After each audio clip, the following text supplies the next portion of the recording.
Teleamazonas presenta Hora 25 con el auspicio de Alcanza el éxito.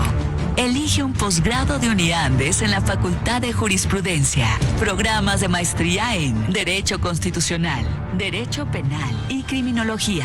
Una maestría Uniandes hace la diferencia. To the height of your dreams.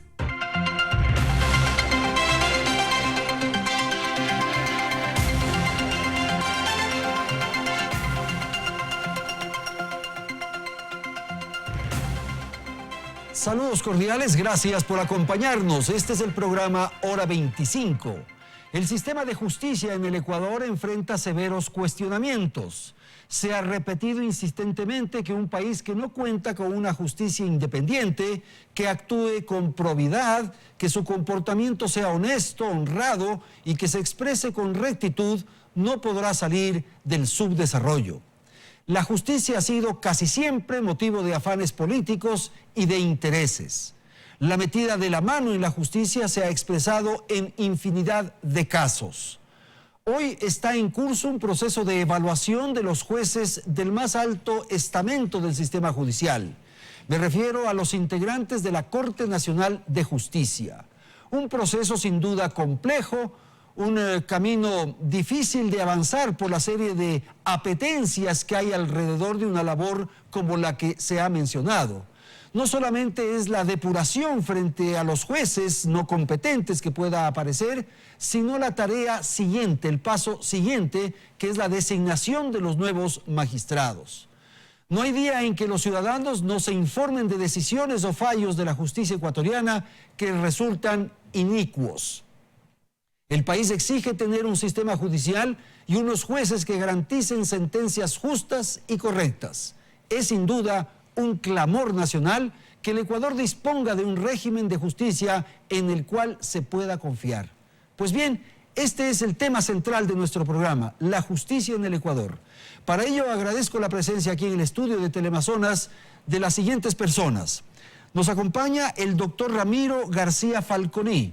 Él es el presidente del Colegio de Abogados de Pichincha y es el subdecano de la Facultad de Jurisprudencia de la Universidad Central. También está en el estudio el doctor Rafael Ollarte Martínez, abogado constitucionalista, profesor universitario. Y agradezco la participación de la doctora Angélica Porras. Ella fue hasta hace poco vocal, integrante del Consejo de la Judicatura y también es docente universitaria. Gracias entonces a la audiencia. Aquí empezamos. Belén, buenas noches. Muy buenas noches, Andrés, amigos televidentes.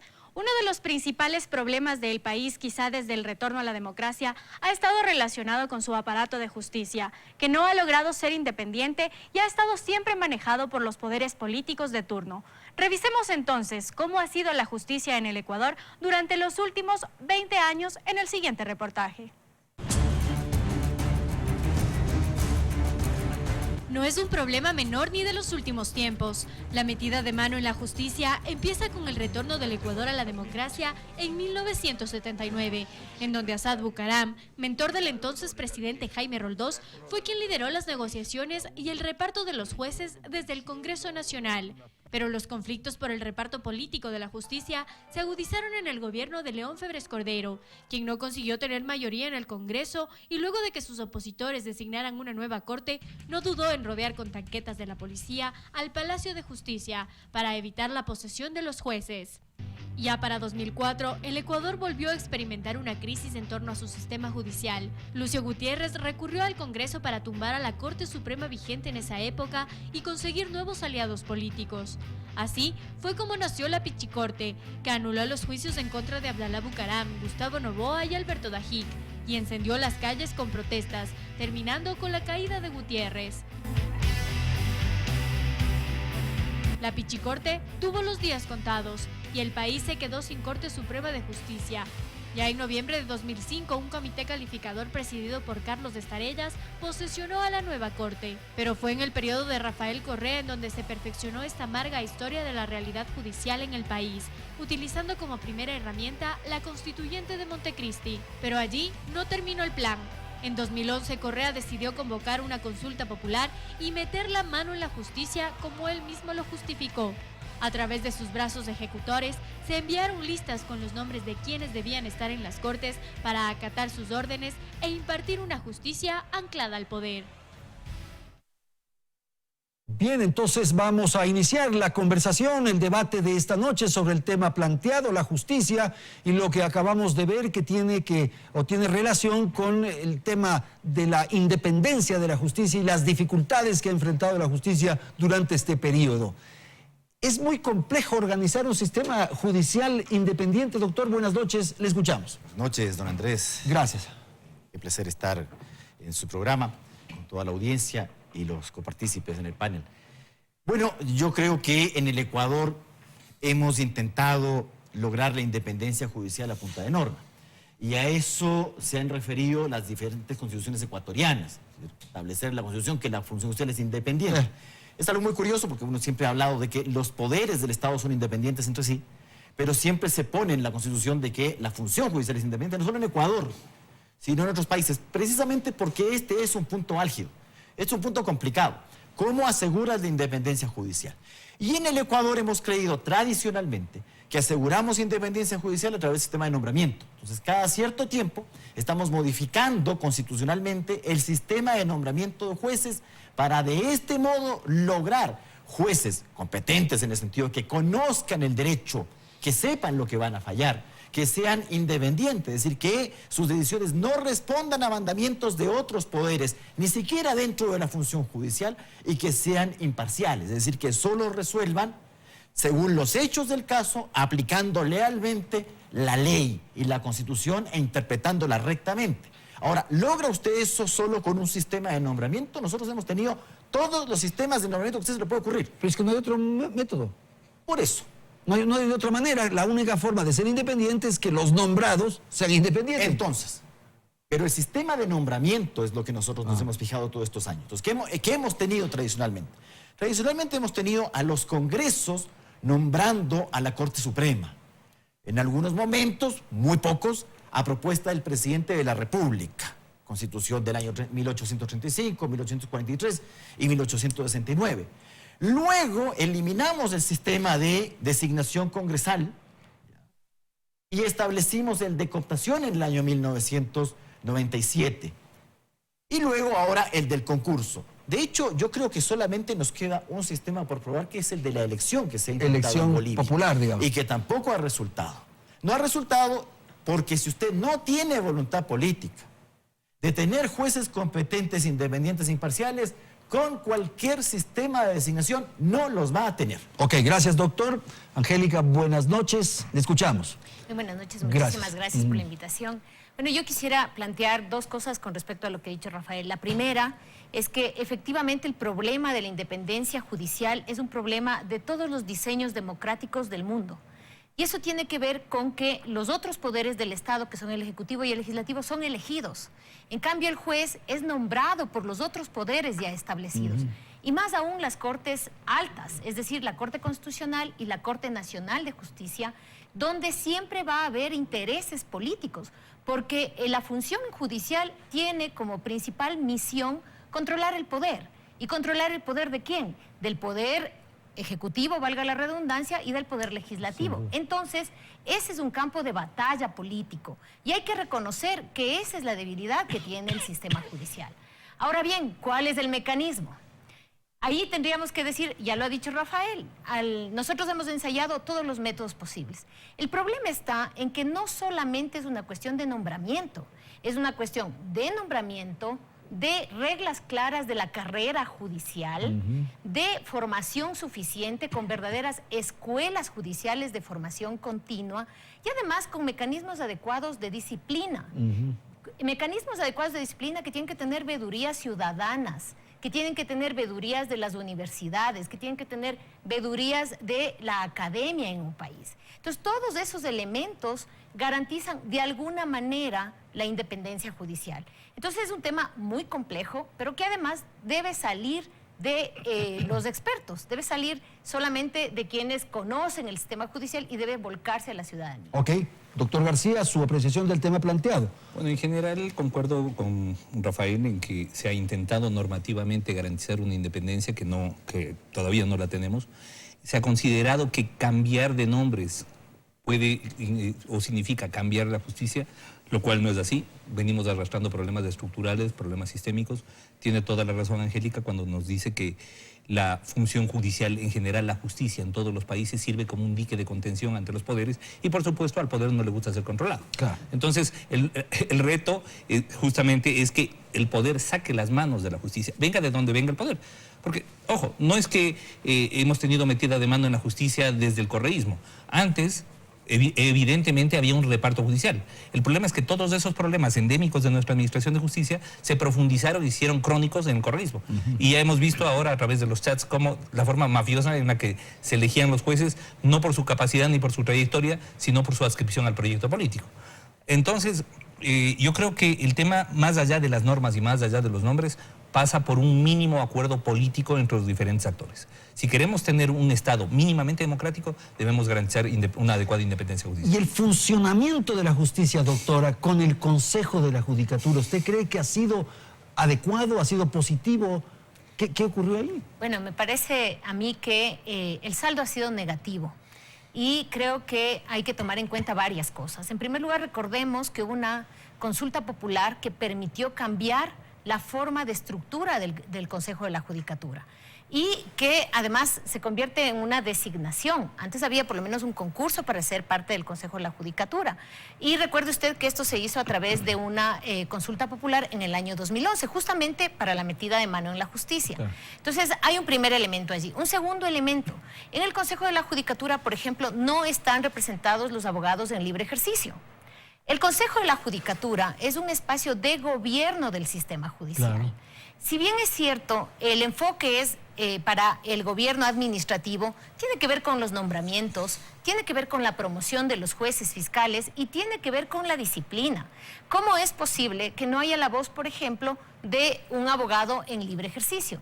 De las universidades también. Entonces, ¿qué resulta? Como son designación de los otros poderes del Estado con ternas, además, lo que termina sucediendo es que hay representación de los poderes políticos directos. Siempre hay la apetencia por meter la mano en la justicia, digamos así. Eso es en los juicios, en los procesos. En todas partes del mundo y también en nuestro país. Lo que pasa es que además nosotros no tenemos una democracia sólida, no tenemos un sistema de partidos políticos suficientemente fuerte para que pueda ejercer control sobre el resto, de los sistemas. La institucionalidad de la justicia tampoco ha sido sólida ni fuerte. Es que nunca ha habido un proyecto, voluntad política, como se dice, ni un proyecto político de ningún gobierno de fortalecer al sistema de justicia, que debería ser uno de los principales objetivos, porque con eso usted garantiza derechos.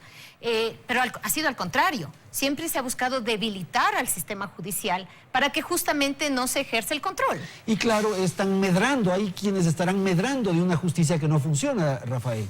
A ver, lo que ocurre es que hoy día existen estos aparatejos, ¿no?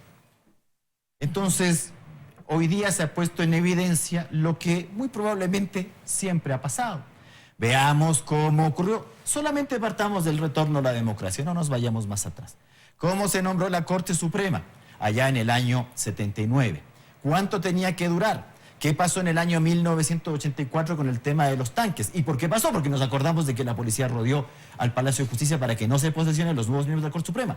Pero los jueces supremos que estaban en ejercicio debían durar 6 años.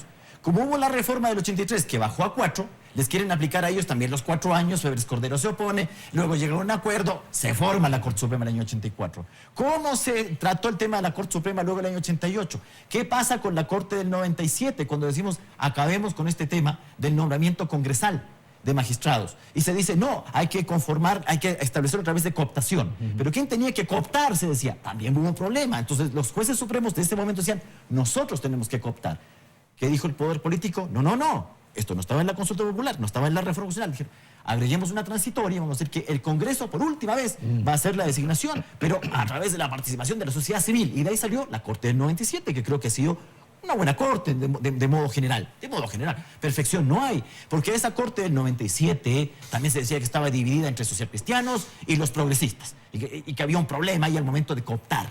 ¿Esa fue la que se constituyó con aporte de las Naciones Unidas? No, en el año 2005 viene la llamada Pichicorte, cae la Pichicorte y luego viene esta corte que se designó a través de la colaboración de organismos internacionales, donde Leandro Despuy, etcétera. Sí. ¿Ya? Ese famoso concurso que se hizo a través del Consejo de la Judicatura. Y luego vino inmediatamente la metida de mano a la justicia. Y la gente igual aplaudió, que estaba muy bien, porque esa corte designada de ese modo estuvo mal designada. Vea, no vamos a acabar nunca.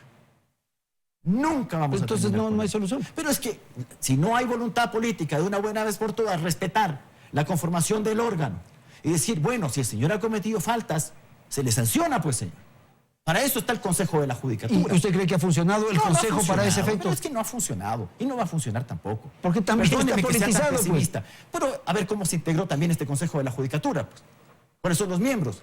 ¿Cuáles son sus antecedentes? ¿Qué han hecho antes? Entonces no me venga a pedir esperanzas de donde yo no las puedo sacar, pues. Doctor García, ¿usted tiene esperanza? A ver, primero yo creo que entre lo que pasó con el Consejo de la Judicatura de Yalc y lo que ha pasado luego con el Consejo de la Judicatura Transitorio y el Consejo de la Judicatura actual, hay una diferencia diametral.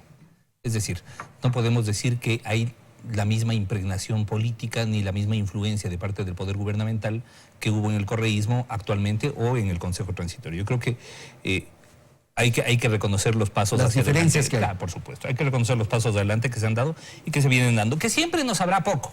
Que siempre sentiremos que nos queda debiendo. Porque además somos así.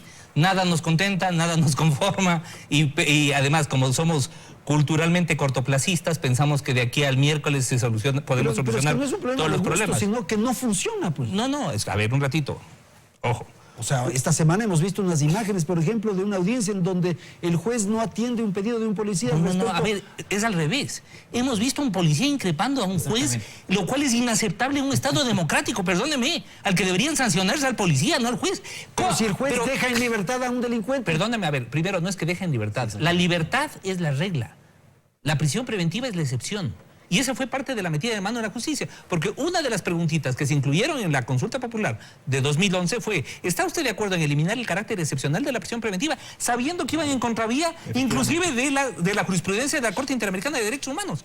Entonces, lo normal es que se libere, es que no al delincuente, al ciudadano que está procesado y sobre el que además existe una presunción de inocencia, sea usted, él, yo, quien sea. Entonces no es que ahora resulta que llega un policía y dice, vea, pero si yo le entrego, usted lo único que tiene que hacer es condenarle. Bueno, pues entonces pongamos tribunales policiales y que sean los policías los que juzguen. Y los ciudadanos y los delitos que se producen todos los días, inaceptable. Entonces, en aras de eso, entonces está bien que haya delincuentes. A ver, un ratito, cuidado, pues caemos en la falacia. Una justicia que cumpla su función, Andrés, y que no caiga en la falacia de identificar defensa de debido proceso con defensa de delincuencia. Los delincuentes tienen que ir a la cárcel, exacto, los delincuentes tienen que ser sancionados, exacto, pero con un debido proceso, bueno, pues. Pero además, el delincuente es delincuente después de que hay una sentencia condenatoria. O sea, no podemos considerar que en base de un informe policial, esta persona ya cometió el delito, por lo tanto tiene que ir guardado y de aquí en adelante... ¿Qué piensa, doctor? A ver. Yo debo coincidir con los dos, efectivamente, en ese tema del caso del policía que lo está que allí. Se ha visto en la... En primer lugar, hay un proceso penal que debe ser cumplido y en ese proceso penal se determina si una persona es culpable y por lo tanto que deba ir a la cárcel. Y más aún, ¿qué hace un jefe de policía diciéndole a un juez esto debe hacerse de esta manera o de otra? Cuando ya concluyó la audiencia y son en las pruebas de esa audiencia cuando los policías que estaban llamados seguramente a testificar tenían que decir algo, pero este señor era jefe de la policía, no tenía nada que ver en el proceso y sin embargo le increpó al juez. Más bien ahí lo que nos muestra es la debilidad del juez. El juez es quien debe juzgar con base en lo que se probó, no en las exigencias de un personaje externo a su función. Entonces, me parece que lo que da seguridad no es meter más gente a la cárcel. Lo que da seguridad es el cumplimiento de la ley. Usted ha visto tantas veces, tantas noticias de otros países donde las cárceles tienen que cerrarse porque no hay a quien mandar a la cárcel. Y sin embargo, son países seguros. Entonces, la solución no está en llenar la cárcel. Además, con personas a veces inocentes, porque todo sistema falla. Ok. Todo sistema falla. Y sobre esto, una Sí. cosa, solamente una puntualización. Entre 2009 y 2016 hemos incrementado en 400% el número de personas privadas de libertad. Hemos pasado de 9.000 a alrededor de 37.000. Tenemos un problema de hacinamiento del 53% en las cárceles. Y sin embargo nos seguimos quejando de que tenemos una sociedad súper insegura. Por lo tanto, llenar cárceles, construir cárceles y llenarlas no es la solución. Estoy Rafael, totalmente de rápidamente acuerdo sobre con el tema. Margarita. Sí, a ver, podemos coincidir en eso académicamente, pero yo creo que parece que los académicos estamos muy apartados de lo que la gente piensa y de lo que la gente vive. Y a lo que la diario. gente exige. Exactamente.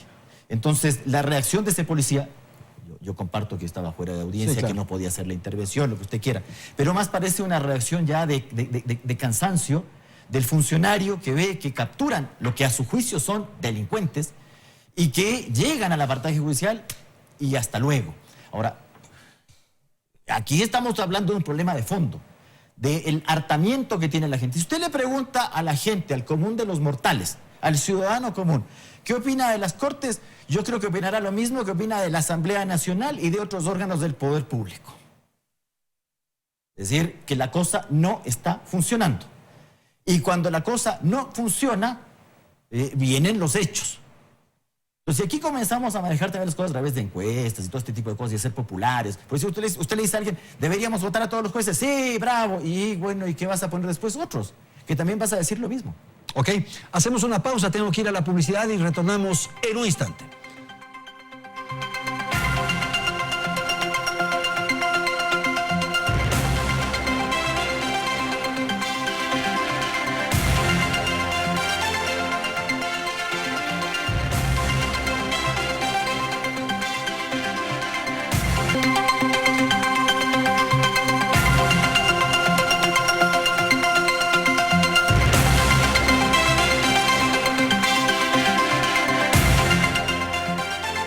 Que va de este año, son cientos las denuncias y quejas que se han presentado en contra de quienes imparten justicia en el país.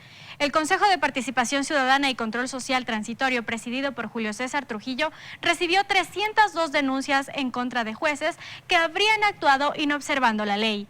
Entre abril y agosto, la Fiscalía remitió 38 solicitudes de controles disciplinarios y otras denuncias han llegado desde el Ministerio de Gobierno. Precisamente por esa compleja situación que atraviesa la justicia, se planteó una evaluación a los jueces de la Corte Nacional, que se encuentra en pleno desarrollo. Veamos más detalles en el siguiente video. Que los jueces actúan bajo presiones políticas, de intereses particulares e inobservando la ley son algunas de las decenas de quejas que llegan hasta el Consejo de la Judicatura esperando obtener una sanción. Hace apenas un mes la Fiscalía presentó 2 quejas contra jueces que trataron el caso Sobornos 2012-2016 y otorgaron medidas sustitutivas al ex asesor jurídico de la Presidencia, Alexis Mera, mientras que hace pocos días otra denuncia se hizo pública, esta vez en contra de una jueza que dejó en libertad a 8 procesados, presuntamente involucrados en robos, asesinatos y extorsión. Este caso ya recibió una sanción. Sin embargo, hay muchos que quedan bajo la alfombra. De allí la necesidad de evaluar a la función judicial. El Consejo de la Judicatura anunció en febrero de este año la evaluación a los jueces y conjueces de la Corte Nacional. Expidió un reglamento en el que constan parámetros cualitativos, cuantitativos, de legitimidad y transparencia.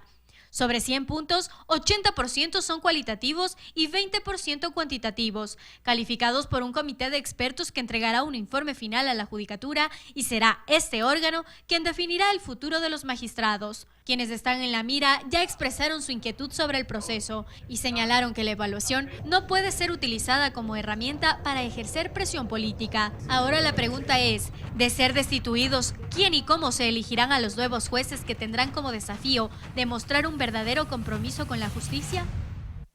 Bien, entonces vamos a tratar justamente el tema planteado en el reportaje anterior, esto es el proceso de evaluación.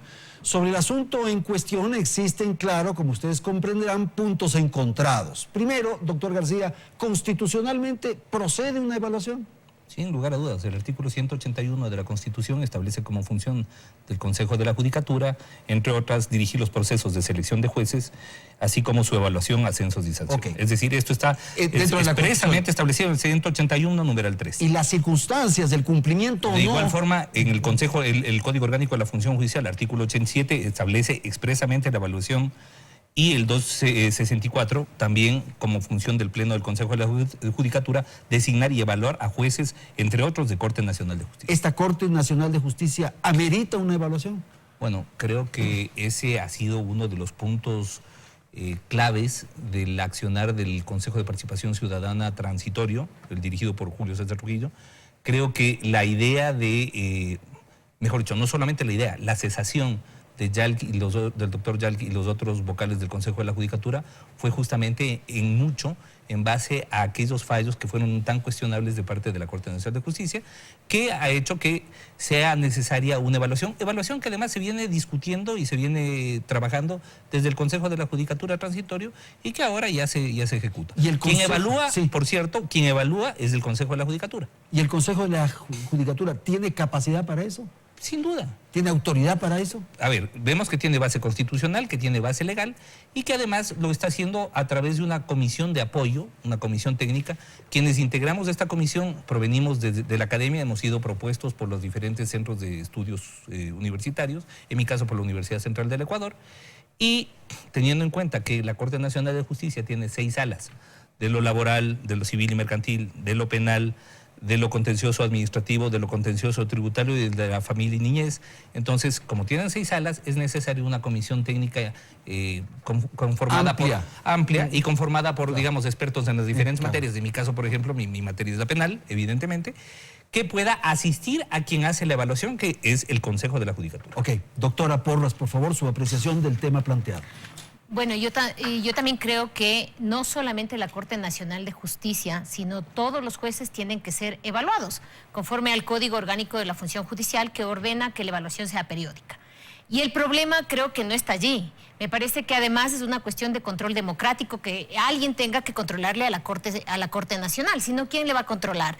Y en este caso el mecanismo es el Consejo de la Judicatura. Sin embargo, la metodología es sí un problema. En primer lugar, fíjese usted, lo que dice el Código Orgánico de la Función Judicial es que solamente se podrá remover a los jueces que hayan sido sometidos a la evaluación periódica cuando por 2 ocasiones seguidas, es decir, en 2 evaluaciones seguidas hayan obtenido una nota de insuficiente. Y es más, el código lo que dice es que yendo a la primera evaluación, si no tuvieron una buena nota, deberían ir a una segunda oportunidad y solo entonces procede el proceso de remoción. Y ahora no se está cumpliendo eso. Es que no se va a poder cumplir. Entonces, por ejemplo, una alternativa habría sido que se haga por periodos, porque recuerde usted que la evaluación de la Corte Nacional de Justicia, la última que se hizo fue con motivo del cambio del tercio en el 2014 y desde allí nunca más se volvió a hacer una evaluación. Entonces,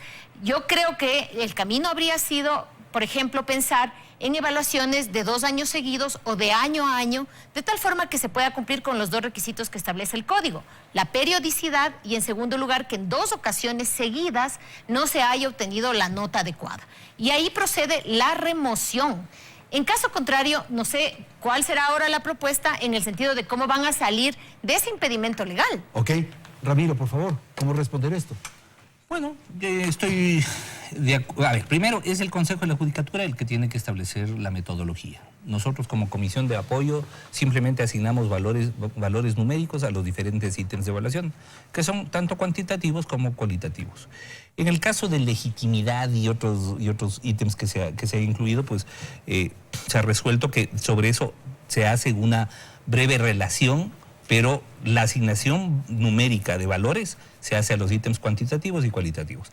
Es el Consejo de la Judicatura el que tiene que establecer de qué manera puede adecuar la normativa legal, la normativa vigente, con este proceso de evaluación en el que ya está caminando. ¿Pero usted coincide en que es necesario 2 evaluaciones para establecer si sale o no? Bueno, habría que ver de qué manera se puede interpretar esta norma, porque si bien existe una norma legal que establece que se requiere una evaluación posterior, 3 meses me parece después de la primera evaluación, pues como se está haciendo una evaluación de alguna manera por periodos también, vamos a ver si el Consejo de la Judicatura pues lo asume como 2 evaluaciones o como una sola. Eso ya no nos compete a nosotros. Yo sé, pero ¿qué le parece? O sea, si no se va a poder lograr el propósito que tiene el Consejo, pues. Bueno, el propósito del Consejo es evaluar. Ahora, y depurar, supongo. Por supuesto, y depurar. Ahora, si es que eso se lo hace a través de una evaluación o 2 evaluaciones, eso ya se verá. Pero simplemente es cuestión de tiempo. De que se va a evaluar, se va a evaluar. Ahora haremos ya una primera evaluación. Si es que es necesaria una segunda, se hará la segunda. Doctor Ollarte. Bueno, a mí me gustaría que fuera cierto lo que dice Ramiro García, porque la resolución 010-2019, aprobada por el Consejo de la Judicatura, indica que el Consejo Evaluador, el Comité Evaluador, es el que realiza la evaluación. Si quieres se lo leo textualmente, artículo 5, inciso 2 de la resolución 010. El comité, a ver, ¿cómo? El Pleno del Consejo de la Judicatura designará un comité evaluador conformado por catedráticos universitarios quienes cumplirán los mismos requisitos que establecido en la Constitución y la ley para jueces nacionales. Su función será llevar a cabo la evaluación aplicando la metodología y demás instrumentos aprobados por el Pleno del Consejo. Metodología que fue propuesta por el propio comité evaluador y aprobada por el Consejo de la Judicatura. Ese comité evaluador que realiza la evaluación debe remitir informe al Consejo de la Judicatura sobre la evaluación realizada.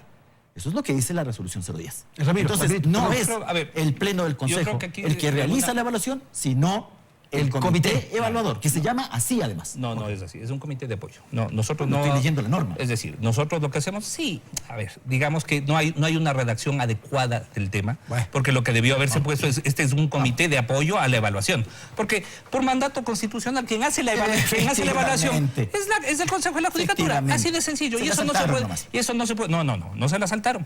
Simplemente esperemos un momentito. Se conforma un comité de apoyo en razón de las diferentes materias que existen dentro de la Corte Nacional.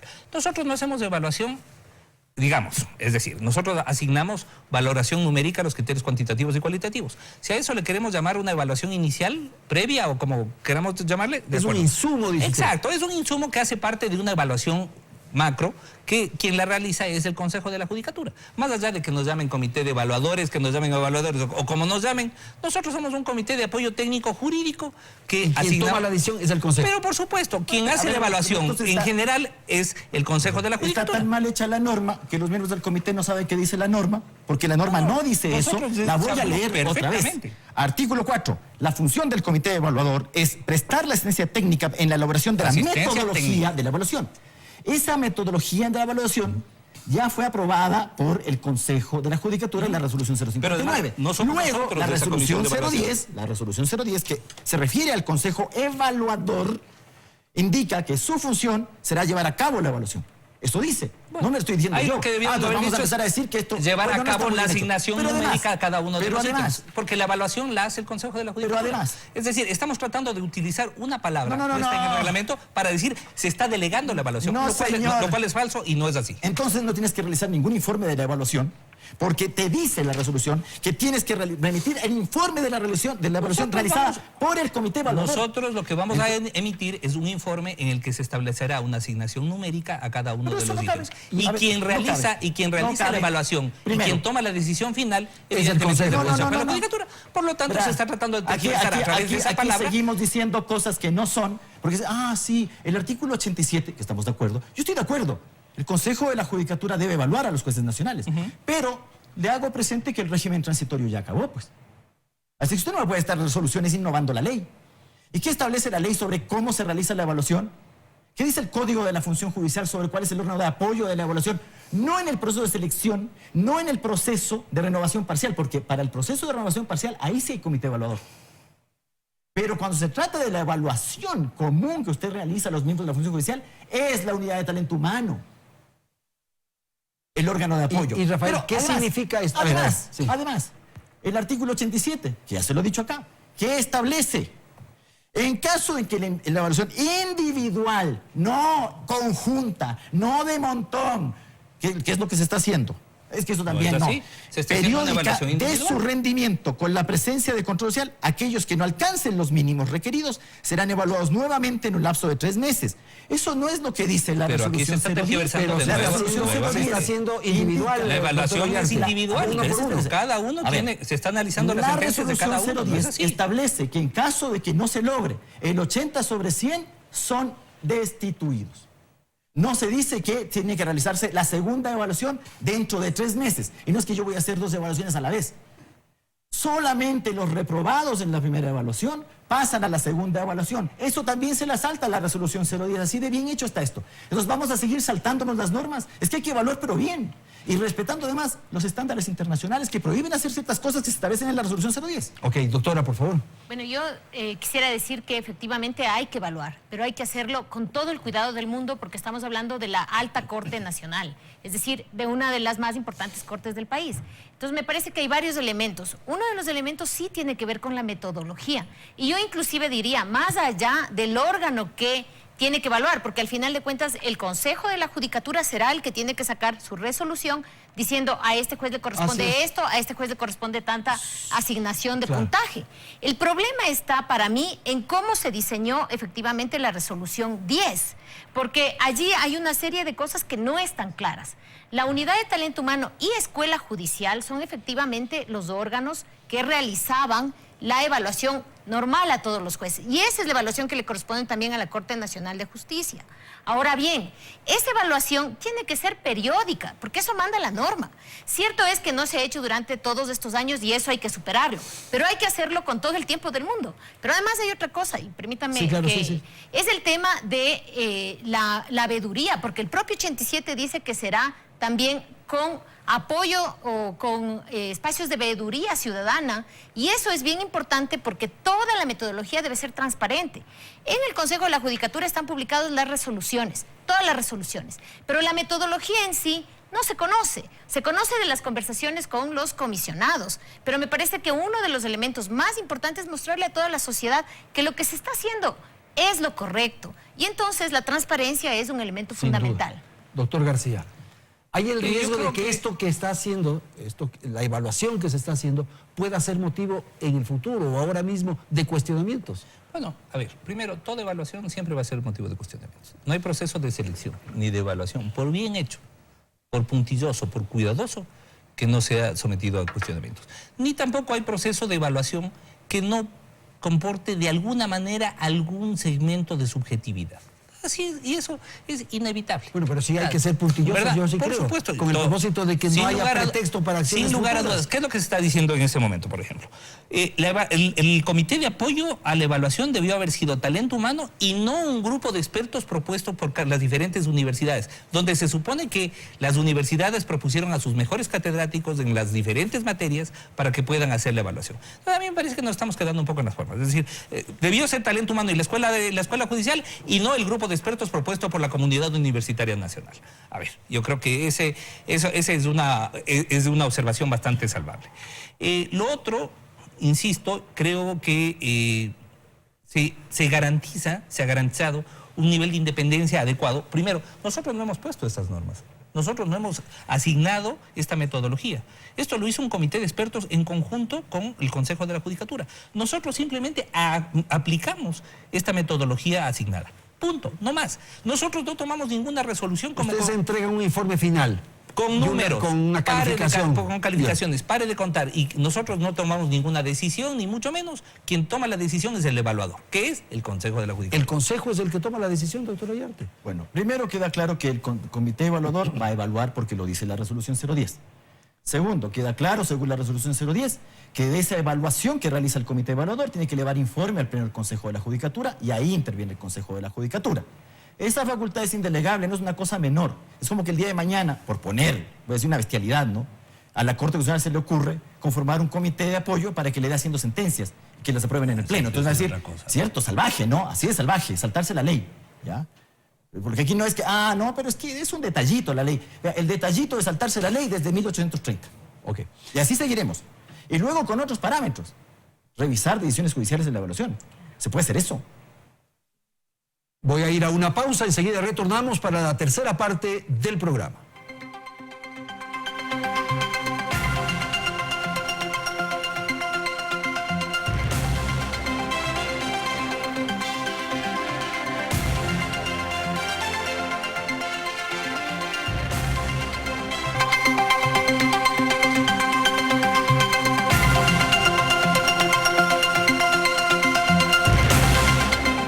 problema podría ser, doctora, qué consecuencias trae una designación que tiene estas observaciones, estos cuestionamientos. Eso es lo que me preocupa. Claro que sí. Me parece que la principal consecuencia negativa que podría traer estas observaciones es la falta de legitimidad del proceso una vez más. Porque justamente hemos estado en este círculo vicioso todo el tiempo y no hemos logrado obtener legitimidad para la nueva corte, porque va a haber una nueva corte seguramente si es que se termina evaluando a un grupo, perdón, si se termina sacando del puesto a un grupo o a todos. Pero hay una cuestión bien importante con la resolución 010. En la resolución 010 se dice que presuntamente podrían estar en una situación de, cuando hay falta de transparencia, de una infracción gravísima. Pero eso es una reforma a la ley, porque la ley establece cuáles son las infracciones graves, gravísimas y leves. Entonces a mí sí me parece que esta resolución fue hecha a la ligera y que tienen todavía tiempo para reformularla y para ponerla conforme a la ley, porque si no después, efectivamente, esta resolución puede ser discutida en los canales correspondientes, que son los judiciales, y puede ser que algún juez diga, mire, esto está mal, esto está en contra de la ley, o está en contra de la Constitución. ¿Y qué nos hacemos con el proceso de evaluación? Imagínese usted tantos recursos, y eso es lo de menos por último, porque en este país se ha desperdiciado tantos recursos, pero imagínese el proceso de legitimidad que tendría el proceso de evaluación. Entonces a mí sí me parece que hay dificultades en cuanto al marco jurídico que son estas resoluciones, porque además fíjese usted, son 7 resoluciones y uno dice, podría haberse consultado a los decanos, subdecanos de las universidades y haber hecho una buena resolución o 2 resoluciones con las reformas, porque siempre aparecen necesidades de reformar posteriormente, pero orientando desde el principio. Entonces da la sensación que en el camino se fue arreglando algunas cosas que no estuvieron bien desde el principio. Entonces a mí sí me parece que el principal problema es la legitimidad del proceso. La legitimidad del proceso, doctor García. Bueno, a mí me parece que, insisto, como dije hace un momento, siempre vamos a encontrar objeciones a todo proceso de evaluación o todo proceso de selección. Un proceso de selección como el de la Corte Constitucional, que intervinimos con Rafael, por ejemplo, no ha estado exento de críticas y de más de una objeción. Inclusive se quiso por parte del cura Tuárez y sus 3 acólitos pues revisar todo ese proceso de selección. Eso es una buena muestra de un poco la cultura política que tenemos acá en el país. Yo creo que procesos perfectos no existen.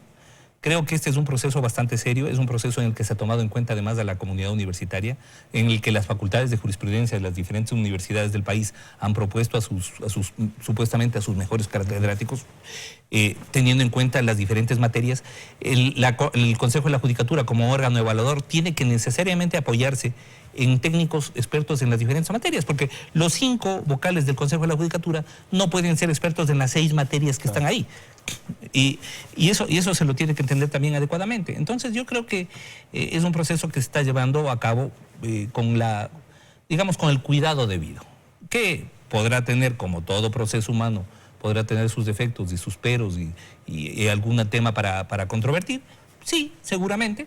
Pero creo que existe la base constitucional, existe la base legal, el evaluador es el Consejo de la Judicatura, más allá de que en el reglamento exista una redacción, concuerdo con Rafael, que es una redacción totalmente cuestionable, porque se está poniendo como que fuéramos comité evaluador cuando somos un comité de apoyo técnico. El evaluador es del Consejo de la Judicatura, nosotros simplemente asignamos calificación numérica a los diferentes toma la decisión es el Consejo, siempre además, el Consejo. Además, no es que estamos evaluando en grupo, son evaluaciones totalmente individuales, donde se está calificando temas relacionados a cada uno de los jueces de la Corte Nacional. Ok, doctor Ollarte, por favor.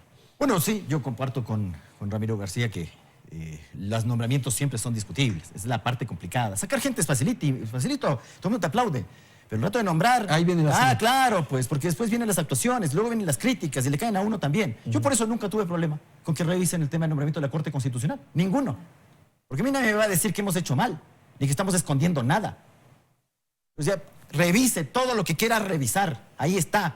Pero, como aquí la gente se pone en alerta, no. Es que es un nombramiento realizado conforme a la Constitución, por lo tanto, ese acto no es acto administrativo, como se ha indicado la Corte Interamericana respecto de que estos nombramientos son actos administrativos, lo debo decir. Y se ha dicho que no, que son nombramientos realizados a la luz de la Constitución. En la resolución 010 se establece que se va a revisar el nombramiento de los jueces de la Corte Nacional, nombramiento que también viene de la Constitución. Entonces, eso no puedo revisar y esto sí puedo revisar. Pero bueno, sigamos. Una de las cosas gravísimas que tiene esta resolución es que usted va a evaluar fallos. ¿Puede usted evaluar a un juez sobre la adopción de un criterio judicial en una sentencia? ¿Puede hacerlo? ¿Cuántas veces la Corte Interamericana, me guste o me desagrade la Corte Interamericana y lo que dice y deja de decir, pero cuántas veces la Corte Interamericana ha indicado que no se puede destituir a un juez sobre algún asunto relacionado con el ejercicio de la función jurisdiccional y sobre que hubo irregularidades durante la adopción de diferentes actos jurisdiccionales de dicho tribunal, caso Tribunal Constitucional versus Perú? A nosotros también ya nos han caído 2 veces con el tema de remover jueces analizando decisiones judiciales. Y se lo dije en el caso ecuatoriano, el caso Corte Suprema versus Ecuador, el caso Tribunal Constitucional versus Ecuador. ¿Cómo va a ser otra Rafael, vez van una a de ese evaluar tamaño? eso, van a ver los fallos, las sentencias. No, a ver, no. Que ahí también me parece que hay una tergiversación. Se va a analizar bajo una matriz la coherencia argumental, la consistencia conceptual de varios fallos de cada uno de los jueces evaluados. Pero no es que se va a evaluar la corrección del fallo, ni que esto implica una modificación de la decisión judicial, ni mucho menos. No. O sea, aquí no importa cómo falló, no importa a favor de quién falló. Lo que interesa es cómo construyó la sentencia, para que lo entienda la mayoría de la, digamos, de nuestra teleaudiencia que no tiene formación jurídica, cómo fue elaborándose los conceptos, los argumentos con los cuales se construyó esa sentencia. Ok, Rafael. Bueno, voy a leer lo que dice el anexo 1, aprobado mediante la resolución 094/2019 del Consejo de la Judicatura.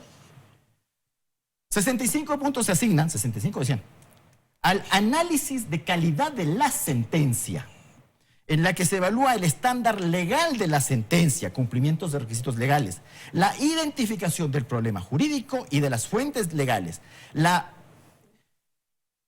motivación, lo que incluye su razonabilidad, lógica y comprensibilidad. Bueno, pero eso sí ¿Sabe quién realiza la revisión de razonabilidad de los fallos de la Corte Nacional a través de la correspondiente acción? La Corte Constitucional.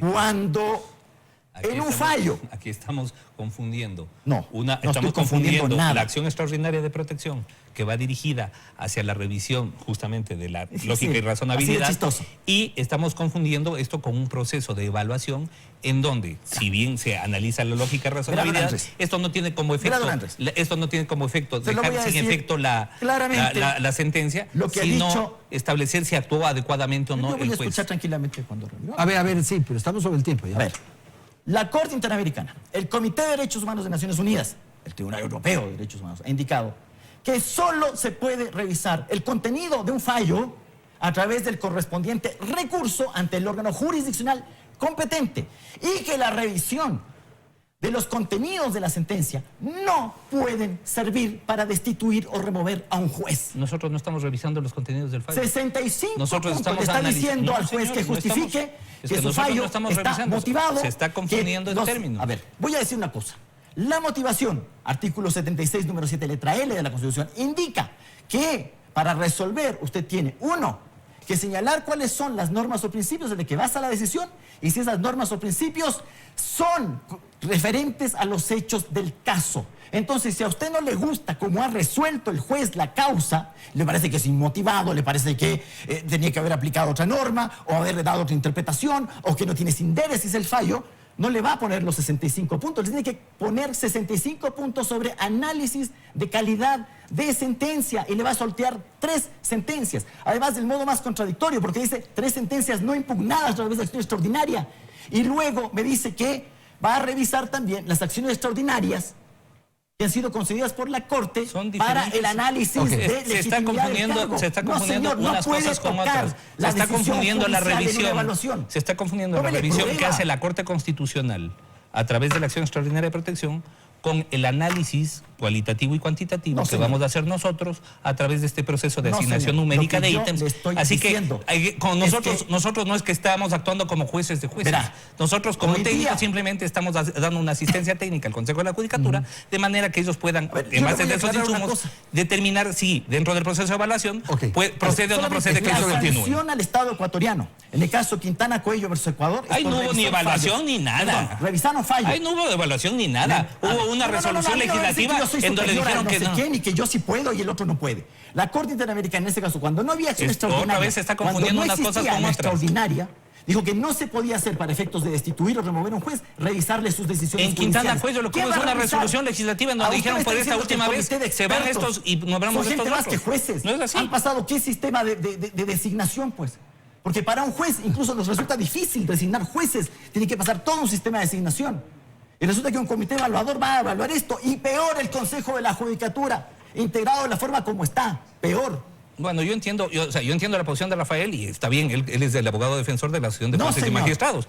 Pero, insisto, se está confundiendo unas cosas con otras. Se está confundiendo una revisión en sede jurisdiccional con una actividad de evaluación técnica, que es lo que estamos Usted diciendo puede nosotros. No tiene revisar nada la que ver lo uno con lo otro. judicial, y eso está hoy día sometido a proceso en la Corte Constitucional respecto al contenido de decisiones, a ver si procede o no a través del error inexcusable. Eso es lo que está debatiendo hoy día en la actual Corte Constitucional. No puede revisar sentencias, pero cansémonos de no esto, estamos nos va a llegar revisando. otra sanción más. No estamos pero si ya revisando. nos han sancionado. No por hacer estamos esta revisando gracia. sentencias, por favor. Entonces, Estamos usted analizando la análisis coherencia de de la, sentencias. No estamos estoy analizando revisando sentencias. la coherencia conceptual ¿De qué? de los ¿De qué? fallos, por supuesto. Pero Entonces, está revisando el eso fallo. no significa revisión de sentencias en Ay, sentido por Dios administrativo. santo. Estoy hablando en Administrativamente no se japonés. puede, administrativamente Es como que no se puede dijeras que el revisar. Congreso peruano Estás revisó la confundiendo sentencia y la revisar dejó sin efecto. jurisdiccionalmente con analizar la coherencia conceptual. Solo Son dos cosas puedes diferentes. revisar Es un juego de el palabras fallo. de manera de No, señor. asimilar lo uno No, con lo otro. perdóname. Perdóname.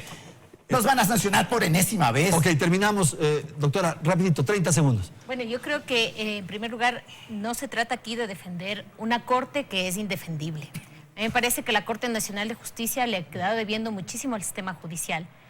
Con las transformaciones tan importantes del COGEB y del COIB, se supone que la Corte Nacional tenía que emitir una serie de decisiones a través de fallos de triple reiteración para mejorar la administración de justicia, con un cambio tan trascendental como ha sido ese, y no lo ha hecho. Y por esa razón, digamos, la Corte no es la mejor Corte. Ahora, el sistema de evaluación tiene que atender a todos los estándares. Yo personalmente estoy de acuerdo con que se puede hacer un análisis cualitativo. Obviamente que hay que tener cuidado. Por ejemplo, el tema de la razonabilidad a mí me parece discutible. Efectivamente, parece difícil que usted pueda analizar la razonabilidad sin entrar al contenido. Pero el tema de la lógica, del silogismo judicial mínimo, en este caso es una cuestión de consistencia interna mínima. Entonces, a mí sí me parece que eso sí podría ser analizado cualitativamente. Ahora, decir que el 65% de la evaluación es cualitativa, eso sí me preocupa, porque digamos, lo más certero son lo cuantitativo en cuanto a la reducción de la subjetividad en el proceso. Entonces, yo plantearía que sí creo que puede ser analizadas las sentencias, no como sentencias, sino no sobre el caso concreto, Claro. sino efectivamente la calidad. Y yo creo que el tema de la razonabilidad sí ofrece problemas. Eso es verdad. Sin duda, porque finalmente lo que se está evaluando, Rafael, es el trabajo del juez y la demostración de que si ha sido buena o no la actividad del juez son los fallos. Si es que la actividad del juez es deficiente, usted tiene los recursos y en el recurso le pueden declarar judicialmente, que es lo que ha dicho el Comité de Derechos Humanos de Naciones Unidas, judicialmente le puede revisar el fallo y determinar la incorrección del juez, incluso para fines de destitución, como lo señala nuestro Código de la Función Judicial. Pero esto no puede salir de un órgano administrativo, de un órgano que no ejerce jurisdicción. Yo voy a revisar calidad de las sentencias y no es 65. 65 es revisión de calidad de sentencias, el cualitativo es 80. Ok, Ramiro. Insisto, creo que se está confundiendo la revisión que dentro del proceso, a través de recursos y de garantías jurisdiccionales, se hace de las sentencias, que tiene como efecto, además, dejar sin efecto la sentencia, con un proceso de evaluación administrativa que es el que lleva a cabo el Consejo de la Judicatura. No se va a revisar No, la sentencia para que cambie de posición. Por supuesto, no es que a través de esto las sentencias quedan sin efecto, ni mucho menos. No. Lo que se va a analizar es la coherencia argumental, la coherencia si conceptual. Ha sido un juez o no juez. ¿Verdad? Si es que tiene el nivel como para poder estar ahí o no. Entonces yo entiendo, no, es que no son 3 fallos. En materia penal, no, perdóname, son 76, 3 fallos por año por juez. Solamente en materia penal tenemos 76 fallos y si no me falla la memoria, en total vamos a revisar sobre los 190 fallos. Así que no es que son 190 fallos. Sí, por supuesto. Fallos, van a revisar Vamos fallos. no entiéndase revisar como leer y analizar conceptualmente. No revisar como dejar jurisdiccionalmente dentro sin efecto. Estoy convencido, lo van a hacer. Van a revisar fallos. Total, la Corte Interamericana se demora lo que usted quiera. Pero ¿y cuando nos cae el chahuiscle? El tonto de siempre tiene que pagar porque no, yo no he sido, yo solo fui del comité. En este tema creo que no hay forma de sobra esta cuestión. Y eso lo digo como de alguna forma. Algo conozco del sistema interamericano de derechos humanos y he litigado varias veces. Y creo que en este caso se han cumplido los estándares. Yo creo que en este caso, perdóneme, no nos vengan con que viene el cuco. No hay tal. Señores, doctora, muchísimas gracias por haber atendido este programa y por habernos acompañado a nuestros amigos televidentes. Felicidades. Hasta la próxima semana.